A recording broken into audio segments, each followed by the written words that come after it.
Yaqin tor dunyosida gaz bormi degan gap intayin moda bo'lgan. Bu gaz bormi degan gap zot nima degan gap? 是 gaz barmi degan nima degan gap? Men bir deb turanglar. gaz barmi 到底是什么意思，家人们？ Bu nimish hammiyada gaz varmı deb e'lon qilsizlar. Nima degan gap bu gaz barmi degan gap? Hozir hammalar gaz barmi deb e'lon qilgan bo'lib ketibsizlar o. Bu gaz bormi degan gapni nurg'un do'stlar tushunmaydi ekan. Shundaqla ishlatayotgan do'stlarning o'zimi tushunmaydi ekan. Alashga qaraganchada bu gap asli bunu filmdan tarqalgan ekan. Piyonchuk yezib qo'yinglar yaqinda gaz varmi debchi. Yezib qo'ygan ballar bor, gaz varmi deb yezib qo'ydi. Va qiziq kulgim kelib turdi. Yine anlaştığa qaraganchada bu gapniki nurg'unlagan ma'nolari bor ekan. Do'stlar ta'kidlaydiganimiz bo'lsa, yaxshi ma'no olsa ishlating, agar yomon ma'no olib qolsa, asta tashlab eting. Veyranım, sersanım, ştada buldum veyranım.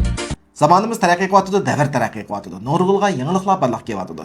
Olsak yaqinda yangicha kavob qilish usulim barliq keldi. Hadi ko'rib boqaylik.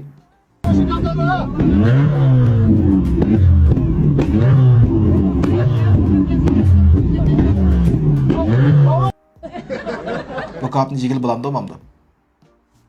Buldu, onundan sırt yana yangi çoğun çalgı asablarım barlıq yaptı. Bir etki görüp bakaylı.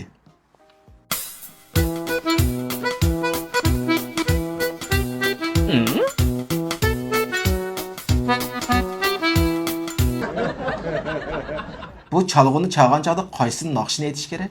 Tutachile botasam yargıla. Yak. Gitarma gitarim. Bu emas. İşqab mas keldigan naqsha cho'qim barliq keldi deb o'ylayman. Xabarimizning eng oxirida do'stlarga bir alayda savolni buni qildirib qo'ydik. Do'stlar, sizlar javob berib boqinglar.